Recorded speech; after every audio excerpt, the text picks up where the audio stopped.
Bloody Chapter presents The Man Who Hunted Aliens. Before we begin, make sure you're alone.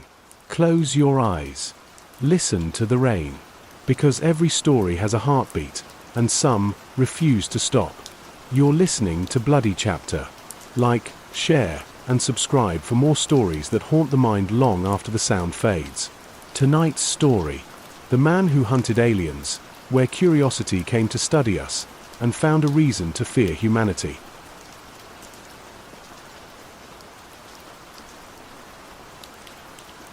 The rain hadn't stopped for 7 straight nights. Each drop sounded like a second ticking backward, as if time itself regretted moving forward. In the forests outside Hollow Creek, Oregon, a light broke through the fog, silent, blue, and too smooth to be lightning. Locals who saw it through their windows called it the Quiet Storm. Sheriff Dale Rourke logged the sighting just before midnight. He thought it was kids with drones, maybe smugglers using new tech. But the way his dog started howling, a deep, broken wail, told him otherwise.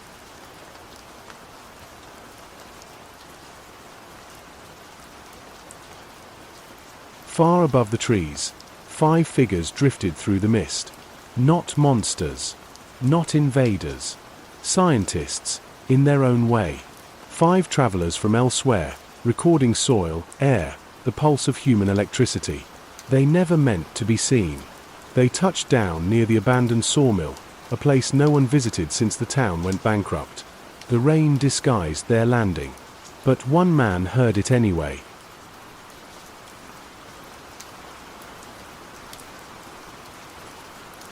Eli Gaines lived less than half a mile away, a retired hunter, quiet, forgotten, and not entirely sane.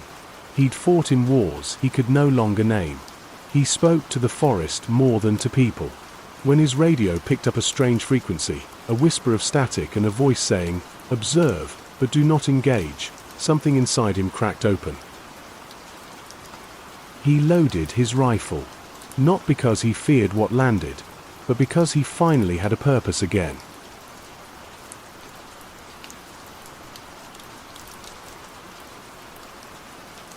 At dawn, Sheriff Rourke found tracks, wide, uneven impressions in the mud, almost circular, leading from the mill to the river. He followed them until the rain erased them. He didn't notice the other prints, boots, size 11, heading the same direction. That evening, a boy named Noah Trent told his mother he saw angels made of glass by the tree line. She laughed, said it was headlights. By morning, the boy was screaming in his sleep, saying one of them was burning. When Rourke investigated, he found what looked like melted silver across the rocks. It hissed when touched by rain. No body, no footprints, just one of the 5, gone. The sheriff closed the case as electrical runoff. But Eli Gaines watched from his porch, cleaning his rifle, whispering to himself, "For left."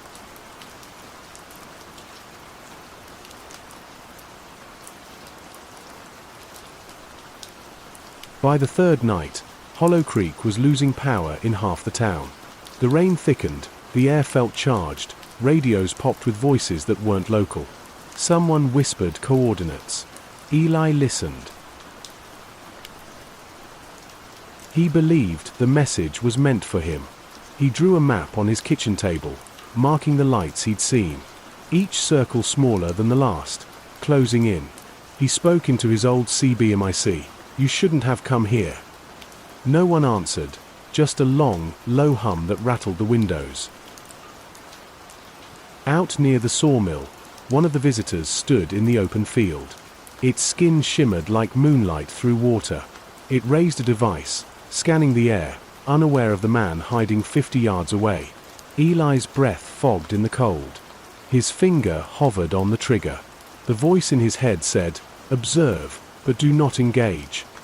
But the longer he stared, the more he felt watched, as if the thing could see his thoughts.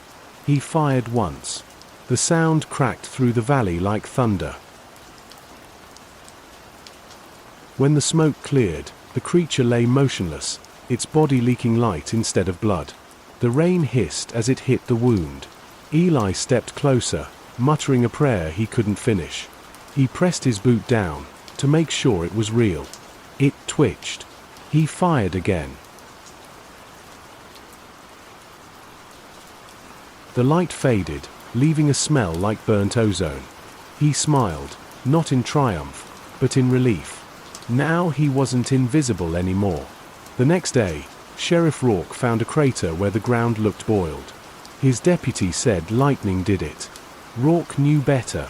He'd found empty shell casings, and one muddy footprint that led straight back toward Gaines' cabin. But he didn't knock on the hunter's door. Not yet. He told himself he'd come back tomorrow, when the rain stopped. It never did. That night, the third visitor appeared on the road into town. A delivery driver caught it in his headlights, tall, silver eyes reflecting the beams. He swerved, crashed into the ditch. When they found the truck, the front was torn open like it had met a storm head-on. The driver was missing his shadow. Eli found him hours later, alive, barely breathing. He crouched beside the man and whispered, "You saw them too. Now you understand." But when the driver begged for help, Eli raised the rifle again. "Can't let you tell the others." One shot. Silence. 3 left. By dawn, the town was panicking. The rain felt heavier, metallic. People said they could taste static in the air. Rourke finally gathered his deputies and drove toward Gaines' property. They found him outside, kneeling in the mud, staring at something he'd strung between 2 trees, a shape of twisted light, fading like a dying lantern. He didn't resist. He just smiled and said, "They bleed the way we do." That night, inside the sheriff's office, Rourke listened to the evidence tape. The background was nothing but rainfall, then a voice, distant, unearthly. "We came to learn why you kill your own." The tape ended with gunfire. In the forest, unseen by anyone, 2 faint silhouettes watched the storm. One placed a hand on the other's shoulder, and then both began to dissolve, light sinking into the soil. Only one remained. One alien left. And somewhere in the holding cell, Eli whispered through cracked lips, "You can't hide from me forever."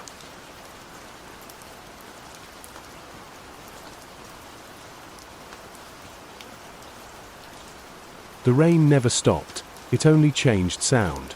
By now, it didn't fall, it hissed, like something alive. The whole town stayed indoors. Phones died. Radios hummed. And still, the sheriff sat alone in his office replaying that voice. "We came to learn why you kill your own." Every time he heard it, his skin crawled. He called the state police. They said the roads were washed out. He was on his own. Rourke decided to visit Gaines one last time. He told himself it was for answers. But deep down, he just wanted someone to blame for the way the world suddenly felt wrong. When he reached the cabin, the door was open. The lights inside flickered, not from bulbs, but from something else, something pulsing. Eli sat at the table, carving into the wood with a hunting knife. The markings looked like circles within circles, too precise to be random. "You shouldn't be here, Dale," he said, without looking up. The sheriff's hand hovered near his holster. "What did you do out there?" Eli smiled. "I finished what you wouldn't. You saw it too, didn't you? That light in the trees?" Rourke shook his head. "You killed people." "Not people," Eli said. "They were wearing our faces wrong. You can't see it until they're dead." Rourke glanced toward the corner of the room. There was a shape there, faint, trembling, like heat above asphalt. And for just a second, he saw something move. Something with eyes that weren't human. He drew his gun, but Eli moved faster, slamming the knife into the table. The whole cabin went dark, except for that thing in the corner, glowing faint blue. "You brought it here," Rourke whispered. "No," Eli said, stepping closer. "It followed you." The light blinked once, and vanished. Hours later, the cabin was empty. Rourke radioed for help, but the signal was gone. When he turned back, Eli was standing outside, barefoot in the mud, staring at the sky. "Two down there," he muttered. "One up above. One still inside." "Inside what?" Eli turned slowly. "Inside me." Then he collapsed. No wound. No pulse. Just a faint hum from his chest that lasted for nearly a full minute before fading to silence. They buried him behind the old sawmill. But the night after the burial, something crawled out of the ground. It wasn't Eli, not anymore. Sheriff Rourke found the grave empty the next morning. In the mud nearby, he saw a handprint, glowing faintly. Not human. The fourth alien was gone. The fifth was no longer from the stars. That evening, Hollow Creek burned. Fires erupted across the hills, blue flames that didn't spread, just shimmered like ghosts. People saw faces in the clouds. And for the first time since the rain began, it stopped. The silence was worse. Rourke walked alone to the sawmill. Every step echoed too long, like the sound was being recorded. Inside, he saw 5 empty shells, transparent, human-shaped, left behind like snakeskin. At their center stood Eli Gaines, alive, or something that remembered being him. His eyes flickered like lightning trapped behind glass. "You see?" he said, his voice now layered, almost echoing itself. "I told you, we're the same." Rourke raised his gun. "What are you?" Eli smiled, light seeping from the corners of his mouth. "I'm what you made when you started shooting stars." The gun fired once. The light vanished, and Hollow Creek was finally quiet. 3 days after the fire, the rain returned. Gentle at first, then steady, as though the sky remembered something it wanted to wash away. Hollow Creek became a ghost town. No signal. No visitors. Just the smell of ozone and ash. The sheriff never filed another report. The last log in his notebook read only 4 words: "I saw him breathe." Federal agents arrived weeks later. They brought containment suits, cameras, and the kind of silence that meant they already knew what they'd find. They searched the sawmill, the woods, the riverbanks. All evidence was gone. No bodies. No wreckage. Just mud, humming faintly beneath their boots. One agent crouched down, pressed a sensor into the soil, and frowned. Organic frequencies. Continuous. Meaning? Meaning something's still alive down there. They sealed the valley. Called it a contamination zone. Locals were relocated, their memories gently adjusted. But not all of them forgot. Some still dream about blue light beneath the rain. At night, in an empty cabin overlooking the forest, a radio clicks on by itself. A voice hums through static, warped and almost human. Observation complete. Subject replication successful. Then silence. Outside, among the trees, footprints glow for a moment before vanishing into mist. The shape of a man, tall, thin, walking without sound, disappears into the darkness. And for the briefest moment, lightning flashes across the sky, revealing 5 figures watching from the clouds. 5. Again. The balance restored. But this time, the 5th one smiles. They say Hollow Creek was erased from every map. The satellite images are blank, just fog and trees where an entire town once stood. No one speaks of it, but sometimes, truckers on the highway claim to see blue flashes in the distance, like a camera behind the storm. Some even swear they've picked up radio whispers saying, "Observe. Do not engage."